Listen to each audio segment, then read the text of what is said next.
Welcome to Prabhu education. This is Prabhat Singh और आज हम पढ़ने जा रहे हैं क्लास 12th के बिजनेस स्टडीज़ का चैप्टर 1 जिसका नाम है nature and significance of management. इसका पार्ट 1 ऑलरेडी डाला जा चुका है। अब आज स्टार्ट करेंगे पार्ट 2। तो पार्ट 2 में जो टॉपिक है वो स्टार्ट होता है हमारा इम्पॉर्टेंस ऑफ मैनेजमेंट से। ठीक है, तो मैनेजमेंट के कुछ इंपॉर्टेंस हैं उसके बारे में देखते हैं, जल्दी जल्दी इसको पढ़ते हैं। ठीक, ज़्यादा टाइम वेस्ट ना करते हुए। तो देखो, सीधी सी बात है, एक जो बिज़नेस ऑर्गेनाइजेशन है वो अपने आप को जब टॉप पोजीशन पे कैसे लेके जाता है, उसके अच्छे मैनेजमेंट, जो एफिशिएंट मैनेजमेंट होता है उसी के हिसाब से वो क्या करता है, किसी भी ऑर्गेनाइजेशन को टॉप पोजीशन पे लेके जाता है। मान के चलो अगर प्रॉपर मैनेजमेंट नहीं है, उससे क्या होगा, जो वेस्टेज होगा, मतलब जो एंड रिजल्ट आएगा, जो आउटकम आएगा वो क्या आएगा, वेस्टेज ऑफ मनी आएगा, एफर्ट्स जो हैं वो वेस्ट हो जाएंगे। बहुत सारे बिजनेस जो हैं वो इसी वजह से फेल हो जाते हैं। ठीक है, क्यों?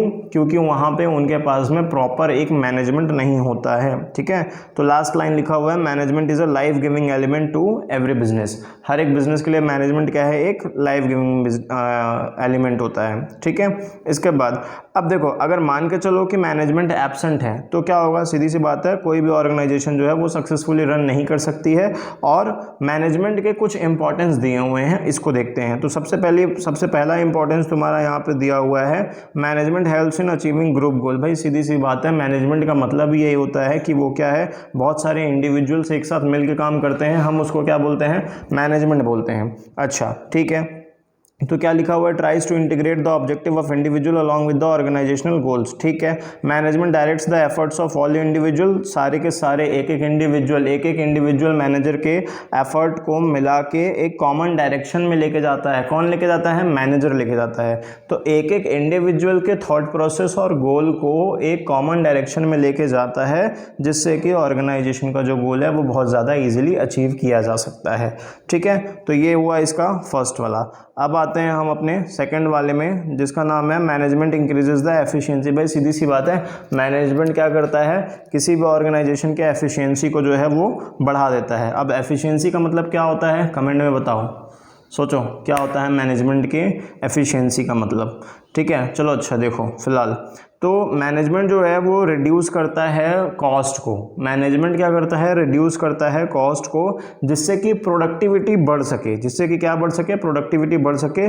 और जो मिनिमम वेस्टेज हो, मतलब सीधी सी बात है, एफिशिएंसी का मतलब क्या होता है कि maximum output and minimum wastage. ठीक है, तो ये उसका वेस्टेज है।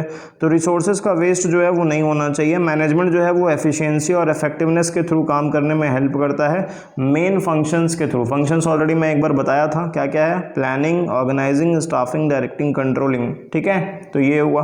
फिर इसके बाद अगला है तुम्हारा management creates a dynamic organisation. अब मैनेजमेंट तुम्हारा क्या करता है, डायनामिक। डायनामिक का मतलब क्या होता है, देखो, डायनामिक मतलब होता है चेंजिंग एनवायरनमेंट। क्या होता है इसका मतलब, इसको भी लिख लेते हैं। ठीक है, तो मैनेजमेंट का मतलब होता है चेंजिंग एनवायरनमेंट। देखो, ऑर्गेनाइजेशन जो है उनको मार्केट में एक्चुअल में सर्वाइव करना है। ऑर्गेनाइजेशन को क्या करना है, मार्केट में सर्वाइव करना है। अब क्योंकि जब ऑर्गेनाइजेशन को मार्केट में सर्वाइव करना है, वो भी ऐसे मार्केट में जो बहुत जल्दी फ्लक्चुएटिंग है। फ्लक्चुएटिंग का मतलब क्या होता है, जल्दी जल्दी बदलते रहता है। तो ऐसे बिजनेस एनवायरनमेंट जो कि जल्दी जल्दी बदलता रहता है, ऐसे एनवायरनमेंट में किसी भी ऑर्गेनाइजेशन को सर्वाइव करना है तो मैनेजर्स को क्या करना पड़ेगा, चेंजेस जल्दी जल्दी लाते रहने पड़ेंगे, ताकि एनवायरनमेंट जो है, जो बिजनेस एनवायरनमेंट बदलता रहता है, उसको उसमें कंपटीशन में सर्वाइव कर सके, मीट कर सके जो भी उसकी रिक्वायरमेंट्स हैं उसको। जो एम्प्लॉयज़ हैं ऑर्गेनाइजेशन में, वो क्या कर रहे हैं, चेंज होने से रेजिस्ट करते हैं। मतलब वो चाहते नहीं है कि हम चेंज करें, रिजिड हो जाते हैं। क्या होता है, जैसे तुम अपने स्कूल्स में देखो, जो पुराने टीचर्स हैं वो एकदम प्रॉपरली रूल्स एंड रेगुलेशंस को फॉलो करवाते हैं, बट जो न्यू टीचर्स आते हैं वो उतने रूल्स एंड रेगुलेशंस को थोड़ा कम फॉलो करवाते हैं या ज़्यादा परेशान नहीं करते हैं बच्चों को। तो मतलब ये है कि क्योंकि वो जो पुराने हो जाते हैं ना, वो एक्चुअल में नई चीज़ों से अवेयर नहीं होना चाहते हैं, रजिस्ट होना चाहते हैं। तो इसी तरीके से ऑर्गेनाइजेशन में जो एम्प्लॉयज़ होते हैं वो रजिस्ट करते हैं, लेकिन फिर भी इसके बाद भी उनको करना होता है। क्यों? क्योंकि मैनेजर जो होता है उनको क्या करता है, मोटिवेट करता है अपने एम्प्लॉयज़ को, ताकि वो इस चेंजेस को जो है जानबूझ के इंटेंशनली अडॉप्ट कर ले और फिर इसके बाद वो मार्केट में कॉम्पीट करने के लायक बने। किसके थ्रू? अपग्रेडेशन के थ्रू। ठीक है, तो ये हुआ। इसके बाद है management helps in achieving personal objectives. अब ठीक है भाई, पर्सनल ऑब्जेक्टिव, देखो कोई भी एम्प्लॉय जब किसी ऑर्गेनाइजेशन को ज्वाइन करता है तो उसका कुछ एक ऑब्जेक्टिव होता है। कैसा ऑब्जेक्टिव होगा? मान के चलो वो ये सोच रहा होगा कि हाँ मैं अगर अभी इतने सैलरी पे आया हूँ तो फिर कल या परसों कहीं और जाके, मतलब 1-2 साल के बाद जाके उसकी सैलरी और बढ़ जाएगी, या उसको इस पोस्ट पे कंपनी पे काम करना है। ऐसे ऑब्जेक्टिव्स होते हैं मैनेजर के। तो अब मैनेजर के नहीं, इंडिविजुअल पर्सन के, जो भी उस ऑर्गेनाइजेशन में ज्वाइन करता है। तो मैनेजर क्या करता है, इस इंडिविजुअल के गोल को वो कन्वर्ट करवाता है, किसमें? ऑर्गेनाइजेशन के गोल में। एक इंडिविजुअल के गोल को कन्वर्ट करेगा वो ऑर्गेनाइजेशन के गोल में, जिससे कि ऑर्गेनाइजेशन का गोल अचीव हो सकते। और जब जाहिर सी बात है, जब ऑर्गेनाइजेशन का गोल अचीव हो जाएगा तो क्या होगा, एक इंडिविजुअल का गोल ऑटोमेटिकली अचीव हो जाएगा। यही लिखा हुआ है यहाँ पे, N efficient manager is the one who brings maximum prosperity for the employer. एक मैनेजर क्या होता है, वो जो एम्प्लॉयर यानी जो ओनर है उसके लिए क्या करता है वो, ठीक है, उसके लिए वो प्रॉस्पेरिटी लाता है, ग्रोथ लाता है कंपनी में, ठीक है। जिससे क्या होता है, जो मैनेजर है वो लोगों के साथ ऐसे इस तरीके से मिलकर काम करता है ताकि ऑर्गेनाइजेशन के जो गोल्स हैं वो आसानी से अचीव किए जा सकें। एक इंडिविजुअल गोल जो होता है वो एम्प्लॉय का, वो भी अचीव हो जाता है इसी के थ्रू। कैसे? जब ऑर्गेनाइजेशन का गोल अचीव हो जाता है तब, ठीक है। तो यही हो गया, क्योंकि हर कोई चाहता है ज़्यादा पैसा कमाना, ज़्यादा मैक्सिमम प्रोडक्शन करना। देखो ज़्यादा पैसा कमाने के लिए प्रोडक्शन ज़्यादा करना पड़ेगा, तो एम्प्लॉय जो है वो ज़्यादा पैसा कमा पाएंगे, सीधी सी बात है। यहाँ पे दोनों का ऑब्जेक्टिव जो है वो फुलफिल हो जाता है। फिर अगला है management helps in development of society. अब जब जाहिर सी बात है तुम सोसाइटी के रिसोर्सेज का इस्तेमाल करके कंपनी चला रहे हो, तुम जो है सोसाइटी के रिसोर्सेज का इस्तेमाल करके क्या कर रहे हो, कंपनी चला रहे हो। अब भाई साहब, जब तुम सोसाइटी का रिसोर्सेज का इस्तेमाल करके कंपनी चला रहे हो तो जाहिर सी बात है, this is your responsibility, this is the responsibility of the organisation to take care of the society, ठीक है। तो कैसे होगा वो देखो, management helps in development of the society. Efficient manager जो है वो क्या करता है, उसके पास में बहुत सारे मल्टीपल ऑब्जेक्टिव्स होते हैं।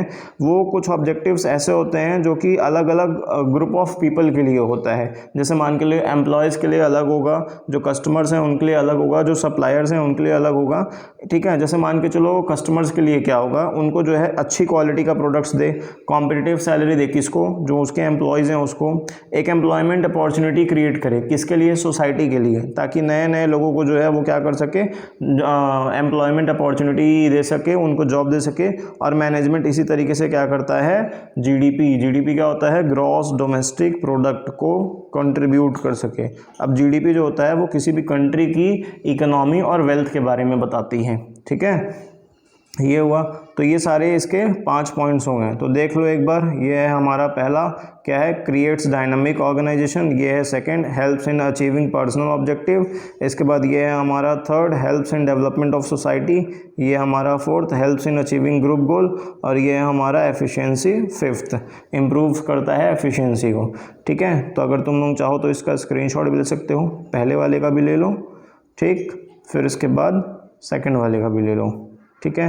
क्या करोगे पता है, पेपर में अगर ऐसा कुछ फॉर्मेट बना लोगे ना तो इससे क्या होगा, तुमको काफ़ी अच्छे से नंबर्स मिल सकते हैं, ठीक। तो ये थोड़ा सा एक बार ट्राई करना। फिर अब अगला टॉपिक आता है तुम्हारा नेचर ऑफ मैनेजमेंट। देखो अब मैनेजमेंट का जो नेचर है वो किस तरीके का होता है, बहुत सारी चीज़ें मैनेजमेंट के बारे में दिया गया है। इससे रिलेटेड बहुत इंपॉर्टेंट टॉपिक है ये, यहाँ पे लिख देते हैं। नेचर ऑफ मैनेजमेंट जो है ये क्या है, बहुत इंपॉर्टेंट टॉपिक है, ठीक।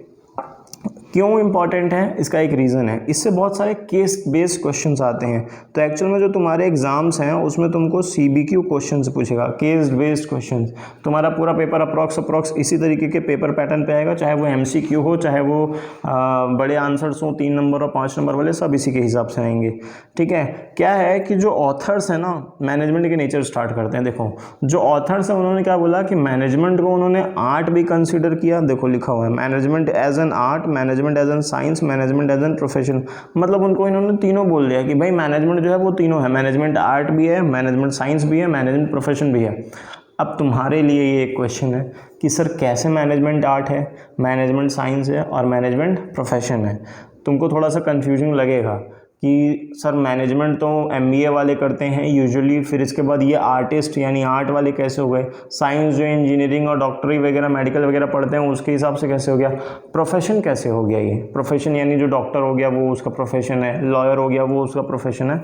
देखो ध्यान से समझो, क्या बोल रहा है कि इसके जो फीचर्स हैं, मतलब जो आर्ट के फीचर्स हैं, जो साइंस के फीचर्स हैं और जो मैनेजमेंट के फीचर्स हैं, वो क्या है, बहुत ज़्यादा कॉमन है, मिलते जुलते हैं। तो यही हमको समझना है। सबसे पहले दिया हुआ है मैनेजमेंट एज अ साइंस। देखो मैनेजमेंट एज अ साइंस के बारे में क्या लिखा है कि science can be considered as a systematic organised body of knowledge based on locally observed findings and facts event. भाई साइंस क्या है? साइंस जो है वो तुम्हारा एक तरीके का सिस्टमैटिक बॉडी ऑफ नॉलेज है, जहाँ पे बहुत सारे एक्सपेरिमेंट्स करके एक प्रोसेस बनाया गया, एक प्रिंसिपल बनाया गया। जैसे मान के चलो पानी गर्म करना है, अब पानी तुम इंडिया में गर्म करो, पानी तुम यूएसए में गर्म करो, पानी तुम कहीं और किसी और कंट्री में गर्म करो, क्या होगा? सीधी सी बात होगी, पानी का जो बॉइलिंग पॉइंट होगा, जो गैस में कन्वर्ट होगा पानी, वो 100 डिग्री सेल्सियस होगा। मतलब तुम कहीं भी जाओ, पानी को तुम कन्वर्ट करो किसी भी अगर गैस में कन्वर्ट करना है तो उसके लिए तुमको जो पानी गर्म करना पड़ेगा तो 100 डिग्री सेल्सियस के हिसाब से जो है वो पानी को तुमको गर्म करना पड़ेगा। बात समझ में आई? तो साइंस में क्या है ये समझो कि साइंस जो है वो एक सिस्टमैटिक बॉडी ऑफ नॉलेज है, जहाँ पे बहुत सारे ऑब्जर्वेशंस करने के बाद हमने कुछ ऐसे फैक्ट्स निकाले, कुछ ऐसे इवेंट्स निकाले जिसके थ्रू हमको ये पता चला कि जो साइंस है वो क्या है, एकदम एग्जैक्ट साइंस। साइंस के जो प्रिंसिपल्स होते हैं वो एकदम एग्जैक्ट होते हैं। तो क्या बोल रहे हैं यहाँ पे, देखो समझने वाली बात है। Science comprises of exact principles which can be verified, it can establish cause and effect relationship. भाई सीधी सी बात है, कुछ ना कुछ अगर कॉज होगा तो उसका कोई ना कोई एक रिलेशनशिप क्रिएट होगा, इसी वजह से ये क्या है, इसको हमने एज अ साइंस बोला है। मतलब ये साइंस के प्रिंसिपल्स हैं। अच्छा, अब जब साइंस के प्रिंसिपल्स हैं तो साइंस के कुछ कैरेक्टरिस्टिक्स भी होंगे। तो देखो साइंस के कैरेक्टरिस्टिक्स क्या क्या है। सबसे पहले बोल रहा है कि साइंस जो है वो क्या है, एक सिस्टमैटिक बॉडी ऑफ नॉलेज है। अच्छा ठीक है, साइंस जो है वो एक सिस्टमैटिक बॉडी ऑफ नॉलेज है। ठीक है, साइंस जो है वो ऑर्गेनाइज्ड है, सिस्टमैटिक स्टडी मटेरियल उसके पास में अवेलेबल है, मतलब बहुत सारे प्रिंसिपल्स अवेलेबल है साइंस के पास में। ठीक है, ऐसी सारी चीज़ें बहुत सारे उसके पास में है। उसका जो नॉलेज है वो अक्वायर करने में बहुत ज़्यादा ईजी होता है, क्योंकि उसके जो रूल्स एंड रेगुलेशंस है वो बहुत ज़्यादा एक्यूरेट है। अब मैनेजमेंट में भी बहुत सारे सिस्टमैटिक बॉडी ऑफ नॉलेज है, मतलब मैनेजमेंट भी एक सिस्टमैटिक बॉडी ऑफ नॉलेज है। कैसे management as a systematic body of knowledge है, ये हमको सिर्फ यहाँ पे आज समझना है। तो देखो मैनेजमेंट में क्या होता है, बहुत सारे एक्सपेरिमेंट्स होते हैं। मतलब मान के चलो आज ये सिचुएशन आया, उसमें हम इस तरीके से काम करेंगे, आज ये सिचुएशन आया, उसमें हम इस तरीके से काम करेंगे। अब जब इस तरीके से काम करते करते बहुत सारी चीज़ें क्या है बनती हैं, तो ये सब बनने के बाद मतलब रिजल्ट्स बनने के बाद क्या होता है कि इसको नोट कर लिया जाता है कि अच्छा इस सिचुएशन में ऐसे डिसीजन लिया जाएगा तो उससे ये रिजल्ट जो है वो निकलेगा। तो इसीलिए यहाँ पे बोला है कि so the first feature of science is present in management. मतलब मैनेजमेंट में भी सिस्टमैटिक बॉडी ऑफ नॉलेज है और साइंस में भी सिस्टमैटिक बॉडी ऑफ नॉलेज है। ठीक है, अब इसके बाद सेकंड वाला है principles are based on experiment. भाई सीधी सी बात है, साइंस के जो प्रिंसिपल्स हैं वो क्या है, कैसे बनाए गए हैं, ऑब्जर्वेशंस के थ्रू उसको बार बार टेस्ट किया गया है, रिपीट किया गया, इसके बाद बनाया गया। भाई पानी को 5 बार 10 बार 500 बार गर्म करके देखा गया, पता चला कि हाँ 100 डिग्री सेल्सियस पे ही ये क्या होगा, वाटर से गैस में कन्वर्ट होगा। ठीक है, अगर एप्पल जो है उसको ऊपर फेंकोगे तो वो नीचे आएगा, न्यूटन्स लॉ के मतलब सारी चीज़ें उसमें एकदम एक्यूरेट है, बार बार फेंकी गई, बार बार वही सेम चीज़ रिपीट हुआ। इसी वजह से यहाँ पे क्या बोला कि जो मैनेजमेंट है वो क्या है, एक सिस्टमैटिक बॉडी ऑफ नॉलेज है। ठीक है, और प्रिंसिपल जो हैं वो साइंस के क्या हैं, एक्सपेरिमेंट्स पे बेस्ड है। इसी तरीके से जो मैनेजमेंट के प्रिंसिपल्स हैं ये भी डेवलप किए गए हैं बहुत सारे ऑब्जर्वेशंस से। कैसे ऑब्जर्वेशंस से, बार बार एक्सपेरिमेंट किया गया, क्योंकि मैनेजमेंट जो है वो ह्यूमन बींग से डील करता है और ह्यूमन का जो बिहेवियर है वो एक्यूरेट नहीं होता, वो क्या करता है, बार बार बदलता रहता है। तो इसीलिए बोला गया है यहाँ पे कि this feature of science is partially present, so management can be called as a inexact science. अच्छा, अब क्या बोला, पहले तो बोला कि ये क्या है, सिस्टमैटिक बॉडी ऑफ नॉलेज है। वो मान लिया कि हाँ मैनेजमेंट के पास भी सिस्टमैटिक बॉडी ऑफ नॉलेज है और साइंस के पास भी सिस्टमैटिक बॉडी ऑफ नॉलेज है। लेकिन बोल रहा है कि जो प्रिंसिपल्स हैं, मैनेजमेंट के प्रिंसिपल्स हैं और जो साइंस के प्रिंसिपल्स हैं, तो साइंस के प्रिंसिपल्स एकदम ज़्यादा फिक्स हैं, लेकिन मैनेजमेंट के प्रिंसिपल्स उतने ज़्यादा फिक्स नहीं हैं, थोड़े से चेंज किए जा सकते हैं अपने हिसाब से। क्यों? क्योंकि मैनेजमेंट जो है वो डील किससे करता है, लोगों के साथ डील करता है, और लोगों का थॉट प्रोसेस एक्यूरेट नहीं होता, उसके उसके बारे में एक्यूरेट लेवल पे पता लगाना बहुत ज़्यादा मुश्किल है। इसी वजह से इसको बोला तो साइंस है लेकिन इनएग्जैक्ट साइंस बोला है, मतलब पूरे तरीके से इसको साइंस नहीं बोला है, ठीक है। अब साइंस में एक और चीज़ है, साइंस जो होता है वो यूनिवर्सली वैलिडिटी होता है। मतलब भाई तुम ऊपर बॉल फेंके, बॉल नीचे गिरेगा। अब तुम चाहे इंडिया में फेंको, चाहे तुम यूएस में फेंको, चाहे तुम अंटार्कटिका में फेंको, चाहे तुम कहीं और किसी भी जगह पे फेंको, स्पेस में फेंकोगे तो नहीं आएगा, जाहिर सी बात है। वहाँ पे वो रूल्स अलग काम करते हैं क्योंकि वहाँ पे ग्रेविटी नहीं होती। अगर ग्रेविटी होती तो सेम चीज़ वहाँ पे भी काम करता। तो यूनिवर्सली वैलिडिटी होती है साइंस के प्रिंसिपल्स के। तो यही चीज़ बोला है, साइंस प्रिंसिपल जो है वो क्या है, यूनिवर्सल उसकी वैलिडिटी है। लेकिन मैनेजमेंट के प्रिंसिपल जो है वो एग्जैक्टली साइंटिफिक प्रिंसिपल्स नहीं है, क्योंकि ये जो प्रिंसिपल्स हैं ये अपने हिसाब से मॉडिफाई करवाया जा सकता है सिचुएशन के लिए। हम किसके बारे में बात कर रहे हैं, हम मैनेजमेंट के बारे में बात कर रहे हैं। मैनेजमेंट में क्या है, कंपनीज है, कंपनी में कौन है, लोग हैं, लोगों के बारे में बात कर रहे हैं। तो सीधी सी बात है, लोगों के बारे में जब हम बात कर रहे हैं तो वहाँ पे एक्यूरेट लेवल पे कुछ भी चीज़ प्रिडिक्ट करना बहुत ज़्यादा मुश्किल है। क्यों मुश्किल है, इसलिए मुश्किल है क्योंकि हर एक इंसान का थॉट प्रोसेस अलग होता है, काम करने का तरीका अलग होता है, सेम वही प्रिंसिपल हर जगह फॉलो नहीं किया जा सकता। तो इसीलिए बोला है कि this feature of science is not present in management. इसका कंक्लूजन निकला है, देखो कंक्लूजन क्या है, बहुत ध्यान से देखना। कंक्लूजन जो है हमने कंपेयर किया, on comparing the feature of science with the management we find that one feature of science is present in the management where is two are not present. So management cannot be considered as a pure or exact science, but we can call it an inexact science or social science. तो इसको हमने क्या बोल दिया कि social science है, क्योंकि management के साइंस के 3 फीचर्स में से सिर्फ एक फीचर जो है वो पूरे तरीके से प्रेजेंट है और दूसरा वाला जो है वो क्या है, पार्शली प्रेजेंट है, जिसकी वजह से उसने क्या बोल दिया कि management as a social science और फिर इनएग्जैक्ट साइंस, ठीक है। तो ये हुआ। अब बारी है मैनेजमेंट एज एन आर्ट की। अब ये हमारा अगला टॉपिक, मैनेजमेंट साइंस जो है वो तो कंफर्म हो गया। देखो अब आर्ट क्या होता है।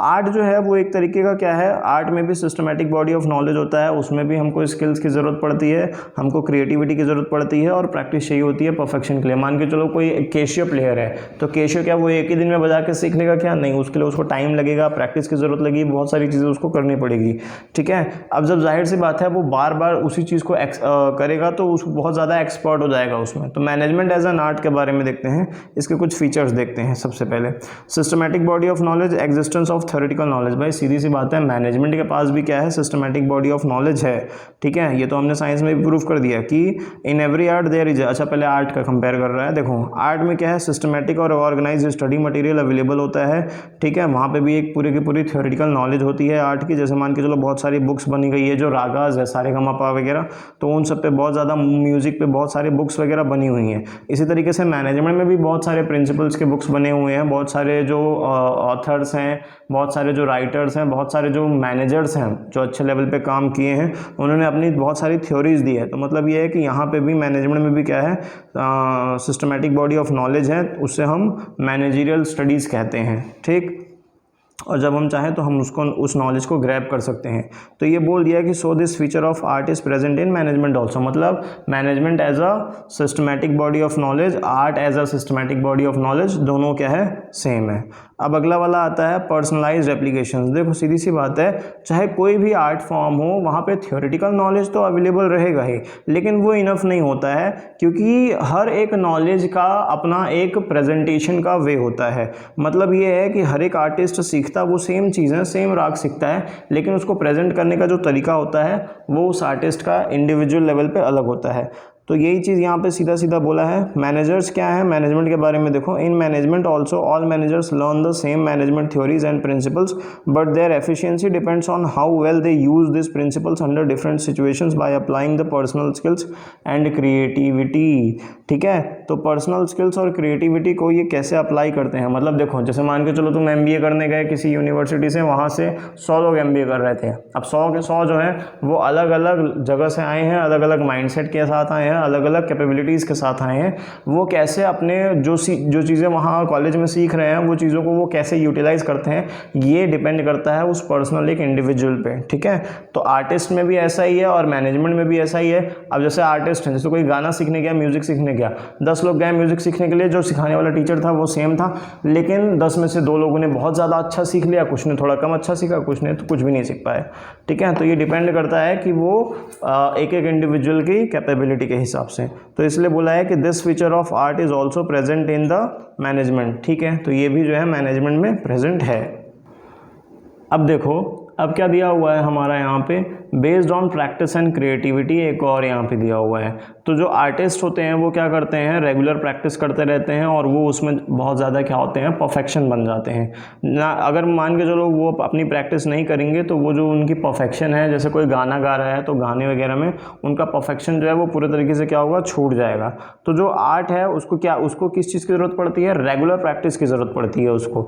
अब क्योंकि आर्ट को रेगुलर प्रैक्टिस की ज़रूरत पड़ती है तो थ्योरेटिकल नॉलेज वो सीख चुका है, रेगुलर प्रैक्टिस वो कर रहा है। ठीक है, अब इसके बाद क्या होगा, यही सेम चीज़ मैनेजमेंट में भी अप्लाई होगी कि मैनेजमेंट में भी क्या करना पड़ता है, जो भी मैनेजमेंट सीखता है टाइम टू टाइम वो उसके दिमाग में आ जाता है, उसके एक्सपीरियंस में वो ऐड हो जाता है, जिसकी वजह से आने वाले टाइम में वो क्या करता है, और ज़्यादा एफिशिएंटली और इफेक्टिवली काम कर सकता है। मतलब ये है कि यहाँ पे भी इन टोटल बोल दिया, सो this feature of art is also present in the management. ठीक है, सीधी सी बात है। इसका कंक्लूजन देखो लिखा हुआ है, बहुत अच्छा कंक्लूजन तुम पढ़ लोगे तो तुमको पूरे कॉन्सेप्ट्स क्लियर हो जाएंगे बहुत आसानी से।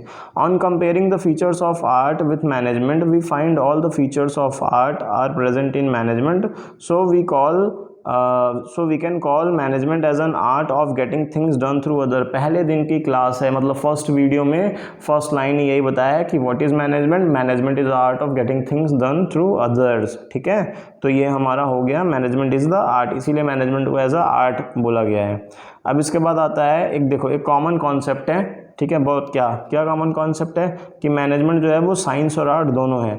देखो, management is both science as well as art. Like science it has a systematic and well organised body of knowledge, like art requires personal skills, creativity and practice to apply such knowledge in the best possible way. ठीक है, सीधी सी बात है, मतलब management एक systematic body of knowledge है और management as a art भी है, क्योंकि सिस्टमैटिक बॉडी ऑफ नॉलेज के बाद क्या होता है, आर्ट जो होता है वो परफॉर्म करता है। मतलब आर्टिस्ट ने गाना सीख लिया, अब गाना कैसे गाएगा ये आर्टिस्ट के ऊपर डिपेंड करता है। मतलब मैनेजर ने मैनेजमेंट सीख लिया, कैसे कंपनी मैनेज करते हैं, वो प्रैक्टिकली कैसे मैनेज करेगा, that depends on the manager के खुद की अपनी पर्सनल क्रिएटिविटी की स्किल्स। ठीक है, तो इसीलिए बोला है कि science and art are not in contrast to each other but both exist in every function of management. Science और आर्ट जो है वो एक दूसरे के साथ ऐसे डायरेक्टली तो दिखाई नहीं देते हैं, लेकिन मैनेजमेंट में होते ज़रूर हैं। ठीक, तो ये हो गया। फिर तो अब अगला है हमारा एग्जिस्टेंस ऑफ एथिकल कोड्स। अब एग्जिस्टेंस ऑफ एथिकल कोड्स क्या बोलता है, देखो कोई भी ऑर्गेनाइजेशन हो, किसी भी तरीके के ऑर्गेनाइजेशनल हो, जब हम प्रोफेशन में बात करते हैं तो प्रोफेशन में क्या होता है, वहाँ पे जब रजिस्टर्ड ऑर्गेनाइजेशन होती है तो उसके लिए हमारे पास में कुछ एथिकल कोड्स होते हैं, कुछ रूल्स एंड रेगुलेशंस होते हैं जिसको कि प्रोफेशनली बाइंडेड होते हैं, जो भी प्रोफेशनल्स होते हैं उनको मानना पड़ता है। ठीक है, जैसे मान के चलो जो प्रोफेशनल्स हैं वो क्या हैं, सारे के सारे उस ऑर्गेनाइजेशन से बाइंडेड है। जैसे कोई डॉक्टर है अगर, तो मान के चलो वो जो डॉक्टर है वो मेडिकल काउंसिल ऑफ इंडिया से क्या है, बाउंडेड है कि वो उसके रूल्स एंड रेगुलेशंस को फॉलो करेगा, तभी वो डॉक्टर की प्रैक्टिस कर पाएगा, लोगों को ट्रीटमेंट कर पाएगा, अदरवाइज उसका लाइसेंस जो है कैंसिल कर दिया जाएगा। इसी तरीके से मैनेजमेंट में भी कुछ न कुछ ऑर्गेनाइजेशंस हैं। तो सबसे पहला तो है हमारा ऑल इंडिया मैनेजमेंट एसोसिएशन। ये क्या है, इसने कुछ कोड ऑफ कंडक्ट बनाए हैं, साथ ही साथ में एक और अच्छा ये AIMA है ना, जो ऊपर अभी बताया जस्ट कि ऑल इंडिया मैनेजमेंट एसोसिएशन। ठीक है, इन्होंने कुछ कोड ऑफ कंडक्ट बनाया है, लेकिन इसके बावजूद भी ये कंपलसरी नहीं है कि उनको वो हर एक मैनेजर को उस ऑर्गेनाइजेशन में क्या करना है, रजिस्टर करना ज़रूरी नहीं है। तो इस हिसाब से देखा जाए तो presently this feature of profession is not present in management but very soon it will be included. भाई सीधी सी बात है, क्या बोल रहा है कि मैनेजमेंट को वो एज अ प्रोफेशनली जो है अभी रजिस्टर्ड नहीं बोल रहा है। मतलब जैसे मान के चलो जो लोग अभी MBA कर रहे हैं, तो मास्टर्स इन बिजनेस एडमिनिस्ट्रेटिव, तो ठीक है, अभी देखो अभी ये लोग क्या कर रहे हैं, यहाँ पे ये लोग MBA तो कर रहे हैं लेकिन इनका रजिस्ट्रेशन होना इस AIMA all India management association में ज़रूरी नहीं है, इंपॉर्टेंट नहीं है। उसके कोड ऑफ कंडक्ट्स यानी रूल्स एंड रेगुलेशंस को फॉलो करना अभी ज़रूरी नहीं है। अभी जो है किसी भी ऑर्गेनाइजेशन में कोई भी मैनेजर बन सकता है, बट आने वाले समय में देखते हैं फिर क्या होता है। अगला है सर्विस मोटिव। अब सर्विस मोटिव एक बहुत इंपॉर्टेंट टॉपिक है, इसलिए क्योंकि जो प्रोफेशनल्स होते हैं, डॉक्टर्स, लॉयर, चार्टर्ड अकाउंटेंट्स या और जो भी सर्विस सेक्टर्स हैं, उन लोगों का मेन मोटिव होता है क्या, क्लाइंट्स को सर्व करना डेडिकेशन के साथ में। पैसा कमाना है बट पैसा कमाना इज़ अ सेकेंडरी थिंग, ठीक है। उनका मेन मोटिव क्या है कि सर्विस देना। लेकिन जब हम मैनेजमेंट के बारे में बात करते हैं तो जो मैनेजमेंट है हमारा, वो एक्चुअल में फोकस करता है अचीवमेंट ऑफ गोल पे, और अचीवमेंट ऑफ गोल ऑर्गेनाइजेशन का गोल होता क्या है, प्रॉफिट मैक्सिमाइजेशन। तो वो जो प्रॉफिट मैक्सिमाइजेशन है that is the most important thing for a management. तो सर्विस मोटिव का जो कॉन्सेप्ट है वो वहाँ पे पूरी तरीके से एक्सेप्टेबल नहीं होता। देखो एग्जांपल दिया हुआ है, for a business organisation goal can be profit maximisation, लेकिन पहले बोल रहा है कि बिजनेस ऑर्गेनाइजेशन के लिए प्रॉफिट मैक्सिमाइजेशन जो है वो एक गोल है, लेकिन सिर्फ प्रॉफिट मैक्सिमाइजेशन जो है वो गोल नहीं है, बल्कि उनका अब क्या गोल है कि सर्वाइव करना मार्केट में लंबे समय तक के लिए, ठीक है। और बिजनेसमैन जो है वो उनके सोशल ऑब्जेक्टिव्स को फुलफिल करना ज़्यादा ज़रूरी है। मतलब ऑर्गेनाइजेशन में अगर तुम सोशल ऑब्जेक्टिव्स के ऊपर सोच के उसको फॉलो करते हुए तुम काम करते हो तो तुम्हारा जो है काम अच्छा चलेगा। अब सोशल ऑब्जेक्टिव्स में क्या क्या आता है भाई, गुड्स की जो क्वालिटी ऑफ गुड्स है उसको अच्छे से प्रोवाइड करना, एम्प्लॉयमेंट प्रोवाइड करना, जीडीपी में हेल्प करना, ये सारी चीज़ें जो है क्या होती हैं, हमारे सोशल ऑब्जेक्टिव्स होती हैं। उस हिसाब से देखा जाए तो presently this feature of profession is not present in management as profession, but very soon it will be included. भाई सीधी सी बात है, पहले मैनेजमेंट को क्या करना पड़ेगा, कोड ऑफ कंडक्ट, यानी हर एक मैनेजर को ऑल इंडिया मैनेजमेंट एसोसिएशन में रजिस्टर करवाना पड़ेगा, उसके रूल्स एंड रेगुलेशंस को फॉलो करवाना पड़ेगा, वो सर्विस मोटिव होना पड़ेगा इंस्टेड ऑफ प्रॉफिट मैक्सिमाइजेशन, जो कि ऐसा कभी प्रैक्टिकली पॉसिबल नहीं है, because each and every management want to earn high level of profit. ठीक, तो ये हुआ, इसका कंक्लूजन दिया हुआ है, बस ये लास्ट है, इसको देखते हैं ज़रा ध्यान से।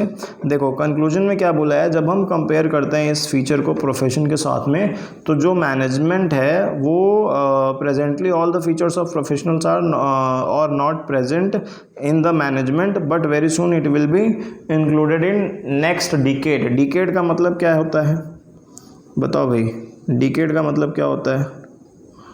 अब डिकेड का मतलब जो है वो तुम लोग नीचे कमेंट सेक्शन में बताओ कि डिकेड का मतलब क्या होता है, ठीक है। तो नेक्स्ट डिकेड में बोल रहा है भाई कि वो क्या करेगा, तुमको जो है मैनेजमेंट को एज अ प्रोफेशन मान लेगा।